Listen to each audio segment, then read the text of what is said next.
नमस्ते दोस्तों। आप सबके सामने हाजिर हैं आपके अपने, जो खबरों को आपके सामने इस अंदाज में लाते हैं कि आपको लगे कि आप किसी खबर को नहीं बल्कि एक कहानी को सुन रहे हैं। एक ऐसी कहानी जो आपके आसपास की दुनिया से जुड़ी है। तो चलिए आज की सबसे बड़ी खबर की तरफ बढ़ते हैं, जो खबर इन दिनों हर तरफ चर्चा में है। खबर यह है कि पाकिस्तान से एक ऐसी खबर आई है जिसने सबको चौंका दिया है। कहा जा रहा है कि आतंकी हाफिज सईद, जिसे पूरी दुनिया 26/11 के मुंबई हमलों का मास्टरमाइंड मानती है, उसे मार दिया गया है। जी हां दोस्तों, खबरों के मुताबिक हाफिज सईद को ठोंक दिया गया है। और ये खबर आते ही दूसरी तरफ हमारे देश के प्रधानमंत्री नरेंद्र मोदी का एक बयान भी खूब वायरल हो रहा है, जिसमें वो पाकिस्तान, आतंकवाद और भारत पाकिस्तान के रिश्तों की बात कर रहे हैं। तो आज हम इन दोनों खबरों को आपके सामने विस्तार से रखेंगे और कोशिश करेंगे कि आपको पूरी तस्वीर समझ में आ जाए, बिना किसी जल्दबाजी के, बिना किसी भारी भरकम शब्दों के, बल्कि एकदम आसान और साफ सुथरे अंदाज में। सबसे पहले बात करते हैं हाफिज सईद की। दोस्तों, ये खबर आई है कि पाकिस्तान के पंजाब प्रांत में झेलम नाम की जगह पर शनिवार की रात को कुछ अज्ञात बंदूकधारियों ने हाफिज सईद को मार दिया। अब ये खबरें अभी पूरी तरह से पक्की नहीं हैं, क्योंकि पाकिस्तान की तरफ से इस बारे में कोई आधिकारिक बयान नहीं आया है, लेकिन जो खबरें आ रही हैं वो चौंकाने वाली हैं। कहा जा रहा है कि हाफिज सईद के साथ साथ उसका भतीजा, जिसे अबू कताल के नाम से जाना जाता है, उसे भी मार दिया गया। अबू कताल दोस्तों कोई छोटा मोटा आतंकी नहीं था।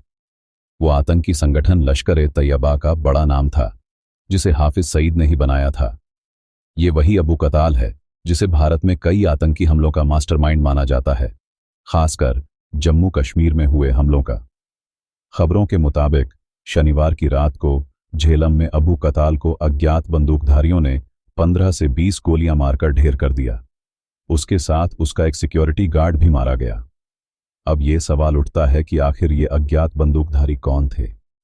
क्या ये कोई साजिश थी या फिर कोई और ताकत थी जो हाफिज सईद और उसके करीबियों को खत्म करना चाहती थी? दोस्तों, ये सवाल अभी अनसुलझे हैं और जैसे जैसे खबरें साफ होंगी हम आपको अपडेट देते रहेंगे। अब बात करते हैं हाफिज सईद की। हाफिज सईद दोस्तों वो नाम है जिसे पूरी दुनिया आतंक का पर्याय मानती है। 26/11 के मुंबई हमले, जिसमें 106 लोग मारे गए थे, उसका मास्टरमाइंड हाफिज सईद को ही माना जाता है।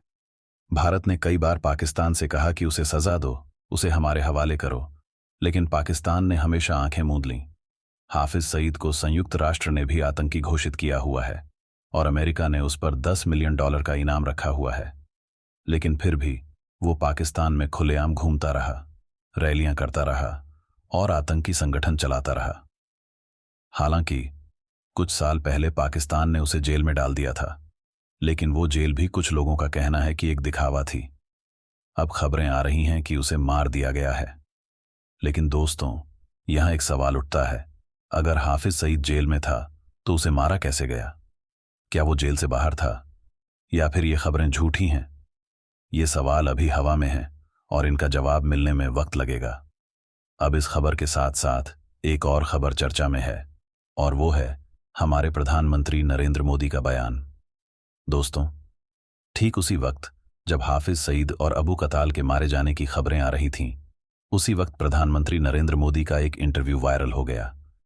ये इंटरव्यू था अमेरिका के मशहूर पॉडकास्टर लेक्स फ्रीडमैन के साथ। इस इंटरव्यू में प्रधानमंत्री मोदी ने कई मुद्दों पर बात की, लेकिन जो हिस्सा सबसे ज्यादा वायरल हुआ वो था पाकिस्तान और आतंकवाद को लेकर उनका बयान। तो आइए आपको बताते हैं कि प्रधानमंत्री ने आखिर कहा क्या। प्रधानमंत्री मोदी ने कहा कि भारत हमेशा से शांति का समर्थक रहा है। भारत वो देश है जो गौतम बुद्ध और महात्मा गांधी की धरती है।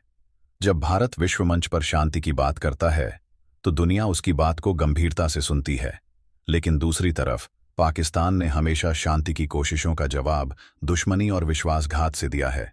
प्रधानमंत्री ने अपने पहले कार्यकाल का जिक्र किया, जब उन्होंने शपथ ग्रहण समारोह में तत्कालीन पाकिस्तानी प्रधानमंत्री नवाज शरीफ को बुलाया था। उनका मकसद था कि भारत और पाकिस्तान के बीच एक नया अध्याय शुरू हो, शांति का अध्याय। लेकिन उनका कहना है कि इसके जवाब में भारत को सिर्फ धोखा मिला, दुश्मनी मिली और आतंकवाद मिला। प्रधानमंत्री ने यह भी कहा कि पाकिस्तान में आतंकवाद और आतंकवादी मानसिकता ने गहरी जड़ें जमा ली हैं। वहां के आम लोग भी शांति चाहते हैं, क्योंकि वो भी आतंकवाद, हिंसा और अस्थिरता से परेशान हैं। लेकिन वहां की सरकारें और सिस्टम आतंकवाद को पनाह देते हैं। प्रधानमंत्री ने एक और दिलचस्प बात कही, जो क्रिकेट से जुड़ी थी। दोस्तों, आप सब जानते हैं कि हाल ही में चैंपियंस ट्रॉफी का आयोजन हुआ, जिसमें भारत ने शानदार जीत हासिल की। इस पर भी लेक्स फ्रीडमैन ने सवाल किया और प्रधानमंत्री ने कहा कि भारत की क्रिकेट टीम बहुत बेहतर है। लेकिन उन्होंने ये बात सिर्फ क्रिकेट तक सीमित नहीं रखी। उनका कहना था कि भारत, चाहे वो क्रिकेट हो, राजनीति हो या कोई और क्षेत्र हो, हर मामले में पाकिस्तान से कहीं आगे है। उनका कहना था कि पाकिस्तान सिर्फ आतंकवाद को पनाह देना जानता है और उसकी मानसिकता आतंकवादी है।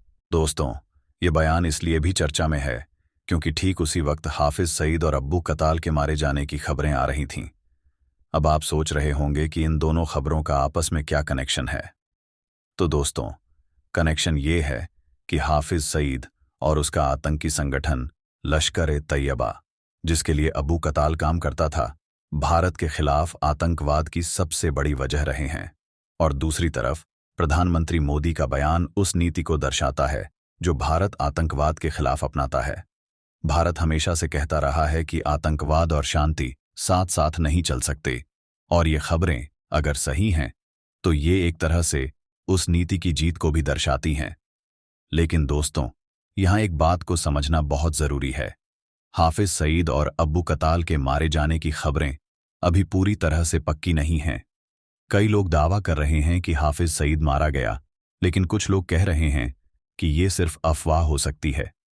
पाकिस्तान की तरफ से इस बारे में कोई आधिकारिक बयान नहीं आया है, और ये भी हो सकता है कि ये खबरें गलत हों या फिर कोई साजिश का हिस्सा हों।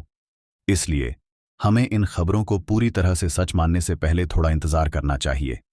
लेकिन जो बात साफ है वो ये है कि अगर ये खबरें सही हैं तो ये आतंकवाद के खिलाफ एक बड़ी जीत होगी। अब एक सवाल ये भी उठता है कि अगर हाफिज सईद और अब्बू कताल को मारा गया तो क्या इससे आतंकवाद खत्म हो जाएगा? दोस्तों, इसका जवाब इतना आसान नहीं है।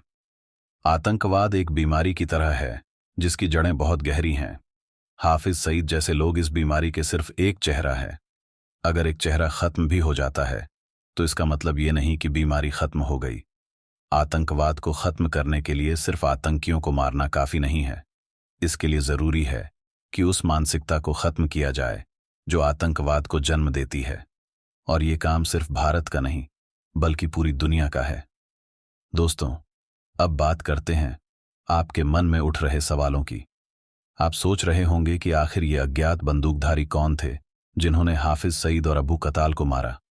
क्या ये भारत की कोई कार्रवाई थी, या फिर ये पाकिस्तान के अंदर की कोई साजिश थी, या फिर कोई तीसरी ताकत थी जो इस सब के पीछे थी?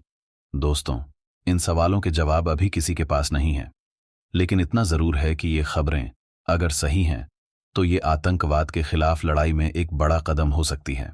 अब आखिर में दोस्तों, मैं आपसे एक सवाल पूछना चाहता हूं। आप इन खबरों को कैसे देखते हैं? क्या आपको लगता है कि हाफिज सईद और अब्बू कताल के मारे जाने से आतंकवाद कम होगा, या फिर आपको लगता है कि ये सिर्फ एक शुरुआत है और असली लड़ाई अभी बाकी है? और दूसरी बात, प्रधानमंत्री मोदी के बयान को आप कैसे देखते हैं? क्या आपको लगता है कि भारत की नीति आतंकवाद के खिलाफ सही दिशा में जा रही है, या फिर कुछ और करने की जरूरत है? इन सवालों के जवाब आप हमें कमेंट में जरूर बताइए। और हां, अगर आपको हमारी ये खबर पसंद आई तो इसे अपने दोस्तों और परिवार के साथ शेयर करना न भूलिए। चैनल को सब्सक्राइब कीजिए ताकि आपको ऐसी ही खबरें सबसे पहले मिलें। और सबसे जरूरी बात, सच्चाई को जानने की कोशिश कीजिए, अफवाहों से बचिए। नमस्ते, और बने रहिए हमारे साथ।